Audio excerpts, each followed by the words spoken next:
Hello, everybody, and welcome back to the penultimate review preview show. We will review Week 17 next week, unfortunately, but we do have our semifinal review and our championship preview. And as you can already see, some unfortunate stuff happened, but I'll let Brett take it away. So we're gonna do the quick review. Um, First, we're gonna start off with the game between Devin and Josh. It's a kind of a seeding battle. It's not Fifth really place game. relevant in quotation marks, but um, Josh ended up winning that one. So Devin gets the 107, Josh gets the 108, Mm-hmm. right? Mm-hmm. Yep. Okay. Um, for Devin, now I don't think this is a bad thing that he lost, getting a higher seed, but he did get lucky with the Jalen Hurts injury, Oh if you gosh, want to that's call such a that terrible lucky. thing. How lucky he got to watch Kenny Pickett play football. He's gonna love that. Um, but other than that, uh, yeah, Josh's team just did what it needed to do to beat A week late. Devin's team. A Yep. week. A week too late. Uh, then moving on to another match that Dale's pretty sad about was his match between him and Jared. Jared pulled ahead with Josh Jacobs on Monday night. Um, Dale, how you talk to that one? How are you feeling? Yeah, I mean, Jared's team's been better all season because I can't start the right guys every week, and it continued this week. I knew it was gonna happen.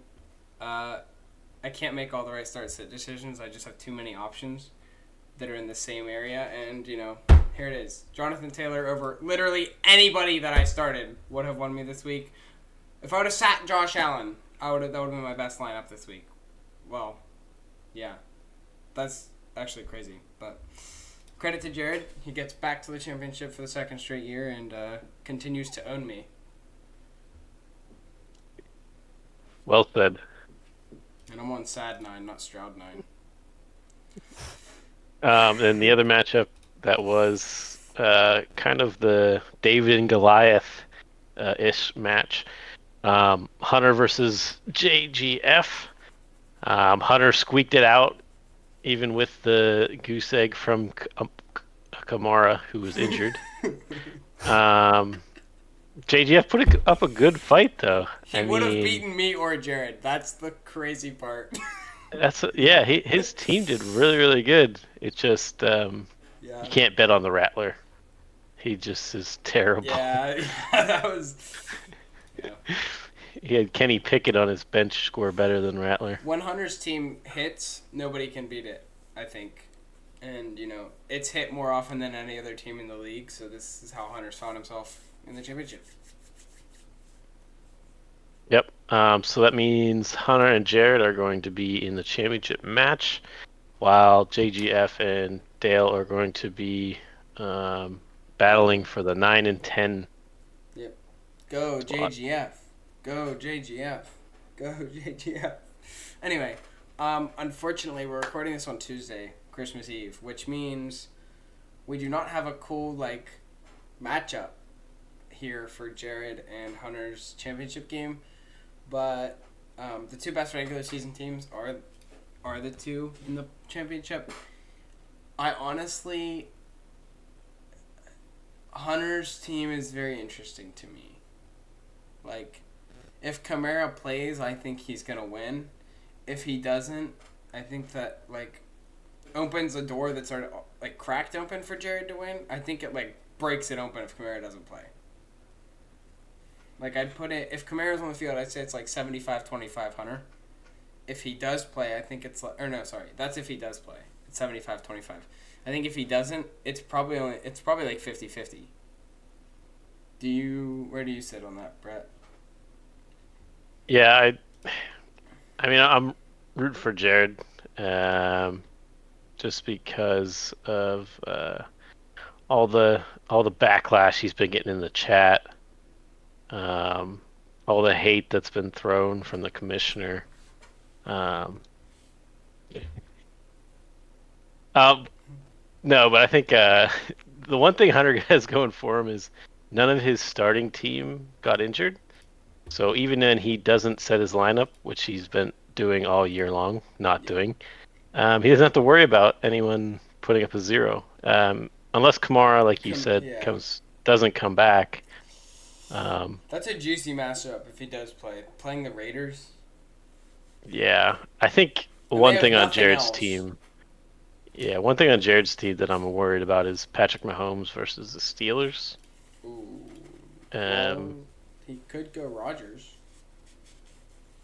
he could. Man, Jared's quarterback room in the playoffs has gone back to what we were concerned about earlier in the year, where it was just like, are they going to put up the points?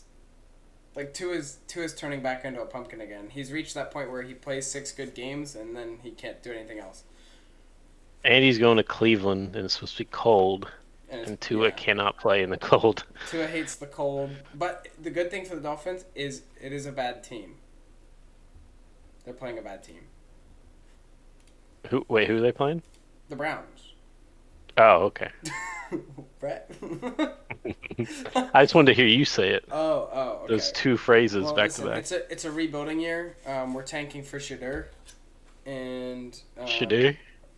yeah, actually, we're tanking Thank you for for Deshaun. dude. There's reports that he might actually start games for us again next year, and I might. I'm not gonna finish that set. What else are they gonna I'm do? not gonna finish that thought, but I would actually hate it. We need to do what the Broncos did. Realize the guy sucks, cut him, and move the freak on. Okay, I'm done. That's the end of my rant. What do you think about drafting Travis Hunter, That's playing 1 year with Watson, and then trading for Shadur? what? That That way sounds you have awful. both. No. I don't really like Shadur as a prospect. I know that's kind of like a hot take nowadays, but I think Hunter would fit well on the Browns. Bring in like, I don't even know who we'd bring in. Like I'd rather give Fields a shot for a year, and if he's not the answer, then the next year, because You don't I even guess- got Fields. that's right. But he's gonna be a free agent.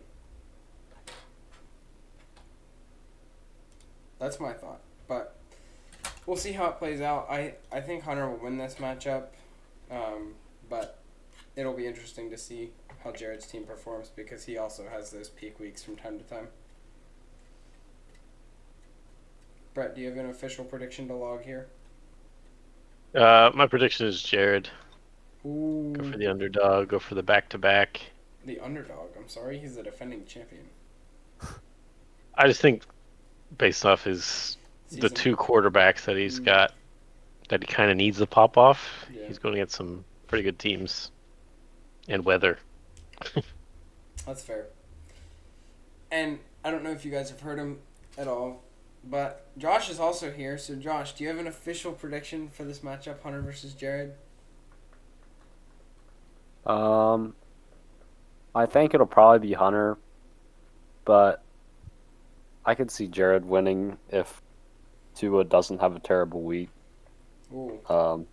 He has Jonnu Smith, so that's been a kind of a red zone touchdown target hog. So if the Dolphins can score some touchdowns, I could easily see the game going to Jared. Turns out But I think Smith was right. John is better than Kyle Pitts. He is better than Kyle Pitts. Kyle Pitts is a bust. Dude, True. Michael Penix's first career pick should have been credited to Kyle Pitts. He threw him a dime, and Pitts, bobbled it right to the defender. Yeah, threw it right to the guy. That was I started him in a league because I was kind of memeing. I didn't have a good quarterback anyway, but then I saw the pick, and I was like, you're freaking kidding me. I guess my official prediction is Hunter's gonna win, but I wouldn't be surprised. I think a lot of Jared's game hinges on the Dolphins, so Yeah. And He's got to dodge Tyreek Hill because Honestly- Hunter has Tyreek.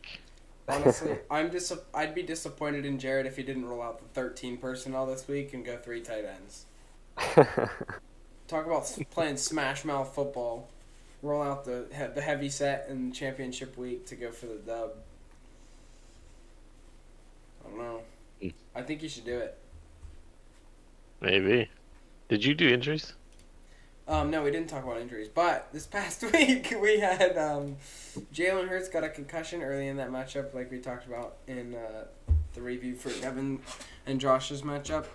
The Eagles forced 5 turnovers against the Commanders. That was kind of nuts, and they still lost the game. Welcome to Kenny Pickett football. Daniel's got that dog in him. Yeah, that too. Daniel's had a huge week. My gosh. That was nuts. Anyway, James Conner this week, he suffered a bone bruise and a possible PCL sprain. I don't remember what team he's on, but he's kind of questionable for this week. He's limited Tuesday, but the head coach was it didn't sound super optimistic that he'll play, but Connor's never played a full season in his career, so he's probably going to be motivated to try and do that the last 2 weeks. So keep an eye on that. Kenneth Walker, he came back from his calf injury this week and immediately came in and got hurt in this game with an ankle injury. I guess Zach Charbonnet was also really hurt coming into this game. Kenneth Walker was actually healthier than Charbonnet coming into the week, which hadn't been the case for the last month. But so Ken Walker's did not practice on Tuesday. I believe Charbonnet was limited. So there's that. I'll save the big injury to last. But we also had Drake London had a hamstring injury in this game. And he said after the game that he could have returned if they needed him. So not really anything super concerning there, but obviously it's a hamstring, so you have to monitor it a little bit. And the big injury of the week happened on Thursday last week. Was it Thursday? It was Thursday, right? Yeah, it was. All the way down here, Mr. Tank Dell, dislocated knee and torn ACL. A lot of timelines I'm seeing is at least a full season, so probably around a year until he's back on an NFL field. That's crazy. I heard. Did you see it? I did. So it was a practice squad receiver that was not in the right place, and that also happened last year when Tank Dell got injured at the end of last season. It was a freak blocking accident. His own dude ran into him. This one was actually on a touchdown. It was a 40-something yard touchdown, I think, if I remember. He caught it, too. He did. Oh, it wasn't 40. It was 32, I think. But he laid out, caught the touchdown, and then his knee got smashed between 2 guys, one of them being his practice squad teammate. Dislocated his knee. Yeah, you could see it, too. ACL. You could see the protrusion underneath his pants. You knew it was a terrible injury as soon as it happened.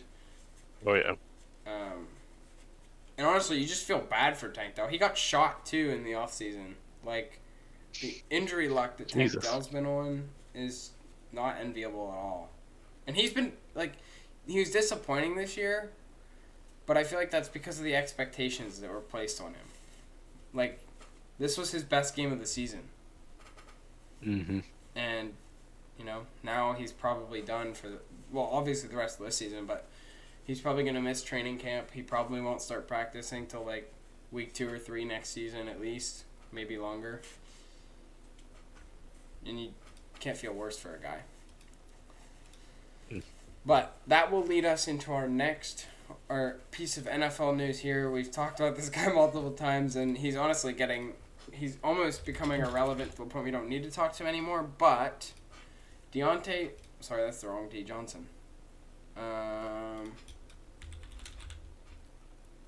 Johnson was claimed by the Texans after the Tank Dell injury, obviously. They needed a receiver, and we'll see if Deontay has anything left. Probably not this week, but maybe in the playoffs we'll see Deontay make some plays. One would hope, anyway. But also, some chaos. Yeah, basically. But he does best. But also, talking about Texans wide receiver situation, I threw out a pipe dream last week, and with the events that have transpired, it's now an official prediction So with the Tank Dell injury, obviously the Texans probably shouldn't plan on having him next season. Would you disagree, Brett, if you were like building that roster out? Yeah, I mean, I wouldn't put him on there, and obviously Stephon Diggs is on that 1-year contract, so Yeah. he's So- gone at the end of the year. Needing a wide receiver is where you'd put the Texans right now. Well, Yeah. last week I threw out that pipe dream of Garrett Wilson to the Texans. Well, after this past week, in the post-game press conference, Garrett Wilson seemed pretty fed up with the New York Jets organization. So, he's getting close to the end of his rookie deal, only a couple years left. So, I mean, if he wants a trade, I can't see a better match than Garrett Wilson going to the Texans to play with C.J. Stroud. And, He's not going to be number 1. well, he is, because Garrett Wilson is a better player than Nico Collins, and we saw that in college. But Nico's had much better QB play in the NFL the last 2 years. Nico did nothing before Stroud arrived. Don't get it twisted. I'm saying that Nico I is don't know about that, Stroud's- Steve. Nico's Stroud's like security blanket. Yeah, for now, but it will be Garrett Wilson when he comes in next year. Okay, let's I mean, go to you see, 2022. Look at Nico's you numbers see- in 2022. Look at this. He had literally more yards in last year than he did the first 2 years of his career combined before CJ. I'm just saying, being a quarterback security blanket is huge. I mean, you saw Devontae Adams came to the Jets, and now he's the only one getting targeted. But here's the thing with that. Like, Garrett Wilson was dominating whenever Devontae came over. Week 5 through 9 was like almost no Devontae, almost all Garrett. But then Devontae probably went and cried and sucked Aaron Rodgers off at his house or something, and now Rodgers hates Wilson the last 2 weeks. Sorry. Gotta do what you gotta do. Oh, goodness, man. Anyway, so an official prediction log, the Garrett Wilson to the Texans. And now we wait. It happened. Do you guys have anything else to add to this championship preview show? Nope. Don't No, joke. sir. No joke. Good luck to Hunter and Jared, and congratulations on making the championship. We will see you guys for the championship review. Bye.